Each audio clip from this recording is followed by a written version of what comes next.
আমি চাষি, বীজ ছড়িয়ে যাচ্ছি সবাইকে এক করার উদ্দেশ্যে। বেদের সুর, বেদের পূজারী হোক, সবাই এক সুরে থাকুক, অভাব অভিযোগের হাত থেকে মুক্ত হোক। এক শ্রেণীর ব্যক্তিরা সুস্থে সুস্থে তোমাদের নিঃশেষ করে দিচ্ছে। তোমরা সঞ্চয় করো না, সঞ্চয় নিষিদ্ধ, মজুত নিষিদ্ধ, এবং শোষণ করে যারা, তারাই হলো অসুর। সেখানেই প্রতিবাদ করা দরকার। তো ধর্মের কথা, সেটা রাজনীতির কথা নয়। আমি রাজনীতি করতে আসিনি, আমি গদি দখল করতে আসিনি, কোনো সংগঠন, কোনো রাজনীতির সংগঠনের বিরুদ্ধে কথা বলি না। আমি চাই আমার আদি বেদ নীতি, আদি সুর সবার ভিতরে প্রবাহিত হোক। তোমরা অভাবের হাত থেকে মুক্ত হও, তোমরা বাঁচো, তোমরা সত্যের সন্ধানে থাকো, সত্যকে খুঁজে পাও, বুঝতে চেষ্টা করো। আমি হলাম একটা দৃষ্টান্ত স্বরূপ তোমাদের কাছে। তার কারণ 5 বছরের বাচ্চা আজ তোমাদের কাছে একটু বড় হয়ে আসছে। আজকে বালক নেই। বালক তখন বলতো, বাবা যদি বালক বলে, খোকা বলে, বাবা বয়স হলেও, ছেলের বয়স যদি 60 বছরও হয়, বাবা যদি জীবিত থাকেন, তবে সেই ছেলেকে খোকাই বলে। সেই রকম খোকা হয়েছে এখন। তোমাদের সবাই প্রাণ খুলে ডাকতে। তখন আমি ঢাকা, বিক্রমপুর বাড়ি আমার। আমরা কানুজ থেকে আমাদের নিয়ে আসে বল্লাল সেন 5 জন ব্রাহ্মণ এনেছিলেন। সেই 5 জন ব্রাহ্মণের বেদ প্রচার করতেন আমরা। সেইভাবেই আজকের সমাজে এত বছর, 7-8 বছর হয়ে গেছে, সবার ভিতরে আমরা বেদ প্রচার করছি। আমার বাপ জ্যাঠারা বড় বড় পণ্ডিত ছিলেন, তারা চাষবাস করতেন, খেতে লাঙ্গল নিয়ে যেতেন, অত বড় পণ্ডিত। এটাই ছিল তাদের গৌরব। আমি নিজে খেতে বাস করছি কয়েক বছর, খেতে পাহারা দিচ্ছি। শিয়াল এসে ফুটি খেয়ে ফেলে, তো আমি ওখানেই বসবাস করেছি। বহু ভক্ত শিষ্য সেখানে বসে বসে দীক্ষা দিয়েছি। তাই তোমাদের কাছে বলছি, আমরা চাষি, আমি কৃষি। তখন খেতে বীজ বপন করেছি, এখন এই দেহ ক্ষেত্রেও তো বীজ বপন করা দরকার। এই দেহটা বীজ বপন ছাড়া তোমরা কেন থাকবে? তাতেও একটা বীজ। বীজ বলতে গেলে গাছের বীজ নয়, এটাও একটা ধ্বনি। এই যে মানুষ ভাষা শিখে, সরল সরল শিখে, প্রত্যেকটি একটা বীজ। প্রত্যেকের উপরে সম্বল করে, অম্বল করে এগিয়ে যায়, সবাইকে অবলম্বন করে এগিয়ে যায়। তোমাদের ভিতরে আমি যে বীজ ছড়াতে এসেছি, এটাই হলো মহাদীক্ষা বলে। দীক্ষা দিতে কোনো দক্ষিণা লাগে না। এই দেশে দীক্ষা যারা দেয়, দিনক্ষণ দেখে তারা টাকা নেয়, বস্ত্র নেয়, কিন্তু আদি বেদে আছে গুরু শিষ্যের যে সম্পর্ক, সেখানে মধুর সম্পর্ক, অর্থের বিনিময় নয়, টাকার বিনিময় নয়। সেখানে দীক্ষা দিয়ে কোন অর্থ গ্রহণ করা নিষেধ। তাই দেখো, আজ 7,000 মতন দীক্ষা দিলাম এই কদিনে। ভুলে 42,000 দীক্ষা দিয়েছি যখন, ভুলে 2টা টাকা দেখি ফুল ছিল, ফুলের মধ্যে পড়ে আছে। তাই 42,000 দীক্ষা দিয়ে আমার হাতে 2টা টাকা পড়লো। কে ভিড়ের মধ্যে রেখে গেছে কে জানে। তাহলে 42,000 দীক্ষা দিয়ে 2টা টাকা, এখন বুঝো সেই টাকাটা দিয়ে দিলাম। সুতরাং 60,000 দীক্ষার প্রায় ধর আরো 2টা টাকা পড়ছে। ভুলে দিয়ে না, একা রেখে যায়, কে কখন দীক্ষা যখন দিই তখন খেয়াল থাকে না। কিন্তু দিছে, তোমরা কখনো দেবে না। অর্থের বিনিময়ে আমি দীক্ষা দিতে আসি নাই, দিলের বিনিময়ে দীক্ষা দিতে এসেছি। এবং মহাপ্রভুর রক্ত বহন করে তোমাদের রক্তের সাথে মিশতে এসেছি। মহাপ্রভু অত্যন্ত নির্যাতিত হয়েছিলেন, লাঞ্ছনা পেয়েছিলেন। তিনি শেষ পর্যন্ত তার শেষ কাজ করে যেতে পারেননি। শত্রুরা বিনাশ হয়ে গেছে। মহাপ্রভু দুই হাত তুলে মহাকাশের দিকে তাকিয়ে আছেন। তাই তার রক্ত তোমাদের কাছে এনেছি। তোমরা আমার রক্তের সাথে এক রক্ত করবার জন্য এসেছি। আমরা সেই উদ্দেশ্য সফল করতে ইচ্ছুক, যাতে সবাই একত্রিত হয়ে করতে পারি। আসো, আমরা এক মাটির সন্তান, এক আকাশ বাতাস জলের সন্তান, এক সূর্যের সন্তান। আমরা সবাই এক জাত। আমি ব্রাহ্মণ, তুমি ক্ষত্রিয়, তুমি বৈশ্য নয়, তুমি নমশূদ্র নও। আসো, 1 ইঞ্চির মধ্যে দুজনের শ্বাস ফেলছি এক সুরে থেকে। আমাদের মধ্যে আর বিবাদ বিচ্ছেদ থাকবে কেন বলো? আসো, আমরা এক জাতি হয়ে বুকের সাথে বুক মিলিয়ে হৃদয়ের সাথে আসো, আমরা বিরাট কাজের প্রতি হই এবং সমাজকে রক্ষা করি। আজ সমাজে দেখো কত অভাব। এই অভাব সৃষ্টি করছে কতগুলো এক শ্রেণীর ব্যক্তি। তারাই সমাজের অসুর, শোষক। এই শোষকদের যদি বিচারিত না করো তবে আর হবে না। আমাদের ঘরের ছেলে, আমাদের পূর্বপুরুষ বৈদিক বাড়ি বলে বিখ্যাত। বেদ চর্চা করছেন বলেই বৈদিক বাড়ি বলে বিখ্যাত। বৈদিক বাড়ির ছেলেরা সবাই বেদের পূজারী। যখন দেখলাম দেশ দুর্দশাগ্রস্ত, খাওয়া পড়া নাই, কোনো কিচ্ছু নাই, সমাজে হাহাকার, তখন আমাদের ছেলেরা, বাড়ির ছেলেরা সব নেমে গেল। আমরা যেখানে ভালো বুঝি, যেই দলে, যেই সংগঠনে ফুলে মধু আছে, আমার ভাইপো, আমার জ্যাঠতো ভাই, খুড়তো ভাই। কারণ আমরা কাজ চাষি, আমরা খেতে চাষ করেছি, এখনো বাপ জ্যাঠারা সবাই চাষ করে। আমরা সেই হিসাবে সেই দলে নামলাম। তাই সব সিপিএমদের ডাকলাম যে তোমরা সংগঠন করো, কার্ল মার্ক্সের আদর্শে কলঙ্ক লেপন করবে না। আমার ভাই পুজোটাকে তোমরা দেখো, অনেক ক্যাডার, অনেক কমরেড, কিভাবে যে তারা খাটে, মাঠে ঘাটে, তুলনা হয় না। আমি দেখেছি আমার লোক তাদের আছে, অনেক সন্তান আছে, যথেষ্ট পরিশ্রম করে, তুলনা নাই। কিন্তু তারা চলে গেছে, অনেক মারা গেছে, অনেক অসহায় হয়ে অভাবে অনটনে মারা গেছে। সত্যিকার তারা কর্মী ছিলেন।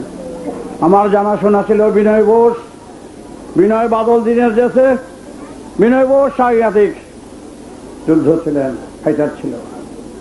সূর্য সেন, আমি 1934-36 তার আগে সূর্য সেনের এখানে গেছি, তিনি করবেন। এটা চরম বিপ্লবী ছিলেন, সত্যিকারের দেশাত্মবোধ, দেশপ্রেমিক ছিলেন। দেশে আমাদের ভারত পৃথিবীতে এই হসিমিন বলো, আমি কথা বলি বলে মনে করবো না আমি সিপিএম বা সিপিআই বা কংগ্রেস, যার মধ্যে সার বস্তু দেখবো তার কথা, শত্রু যদি জায়গা মনে করো তার কথা খুলে বলবে।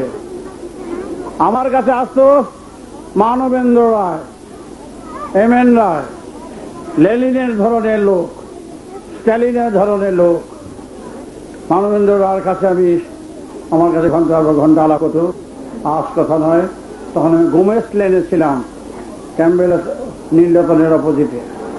সেই সময় মানবেন্দ্র রায় জানতাম না, সেও তিনি বৈদিক ছিলেন, সেই প্রসঙ্গে তিনি গোপনই এসেছিলেন। তার কাছে শুনলাম, জানলাম বেদের কথা। আমার কথা শুনে খুব মুগ্ধ হয়েছিলেন। তাই তোমাদের কাছে আমি আনতে চাই সেই আদি বেদের কথা, আদি সুরের কথা। তোমরা খেয়ে পড়ে আগে বাঁচো। তোমরা এই দুরবস্থা থেকে যদি দূর করতে হয়, যেই কোন সংগ্রামের মোকাবেলা তোমাদের করতে হবে, তা মনে রাখবে, সে নামের মাধ্যমেই হোক, প্রেমের মাধ্যমেই হোক, যাই হোক। আজ আর বেশি বলবো না, শরীরটা অসুস্থ।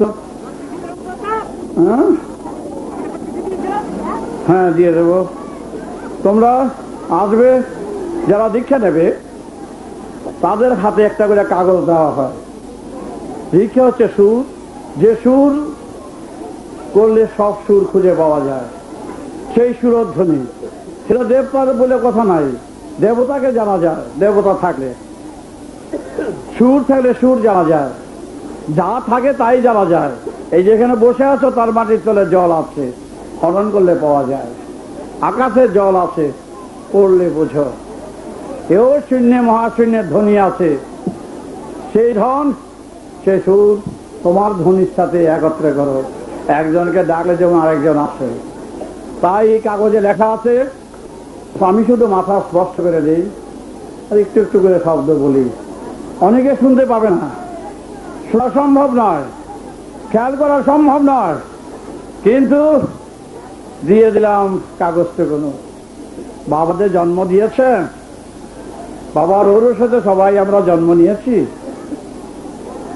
জন্মের এতটুকু কণা মাত্র প্রায় জন্ম, সে কণা এমনি দেখাও যাবে না, রক্ত বীর্যের ব্যাপার, সুতরাং সেই কণা দেখা যায় না, যন্ত্রে দেখা যেতে পারে।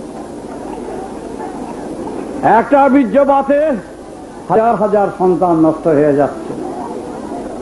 চিন্তা করে দেখো, কেন এত সন্তান দেহের মধ্যে? নিশ্চয়ই কোনো প্রয়োজন আছে। সেই প্রয়োজন অনন্ত শক্তির সুরকে আত্মা করার জন্য। কতগুলি সন্তান, একটা লোকের সন্তানে পৃথিবী কয়েক পৃথিবী ভরে দেওয়া যায়। তার সব বীর্যের সন্তানগুলো যদি ঠিক মতন রাখা যায়, চিন্তা করে দেখো এক একজন ব্যক্তির মধ্যে কত সন্তান। প্রতিটি সন্তানের চোখ আছে, নাক আছে, কান আছে। সব সন্তান যদি একত্রে কাজ করে একত্রিত হওয়ার জন্য, একশো রাখার জন্য, তাহলে পৃথিবী জয় করা যায়, বিশ্বের সমস্ত গ্রহকে জয় করা যায়। বুঝতে পেরেছ? আমরা তো খুনি। তোমরা মানুষ মাথায় বাড়ি দিলে খুন মনে করো, হ্যাঁ, পুলিশ তখন তোমাদের ধরে। পুলিশকে বলো, পুলিশকে যদি আমি ফেলা ডায়েরি করি যে এই লোকটা প্রতিদিন বীর্যপাত করে লক্ষ লক্ষ কোটি সন্তান নষ্ট করে দিচ্ছে, বীর্যপাত করছে, হাজার হাজার সন্তান নষ্ট হয়ে যাচ্ছে, আমি যদি ডায়েরি করে পুলিশের কাছে বলি প্রমাণ আছে সে বীর্যপাত করে কিনা দেখো, একটা বীর্যপাতে সারাদিন সারা জীবনের একটা বীজ কতগুলি বীর্যপাত হয়ে যায়, শখে, ইচ্ছায়, অনিচ্ছায়, যেমনে তেমনে প্রতিটি বীর্যের মধ্যে কীট রয়েছে, সন্তান রয়েছে, মানুষ রয়েছে। বুঝতে পেরেছ? তাহলে তাদের বিচার কে করবে বলো? যেটা দেখো না বলেই তো। আর অতটুকু বীর্য কীট থেকে আমরা জন্ম নিয়েছি বাবার ঔরস থেকে। তাহলে এতগুলো বীর্য কীট কেন শরীরে দিয়ে এলো? প্রকৃতি অঙ্ক ছাড়া চলে না, নিশ্চয়ই কোনো প্রয়োজন আছে।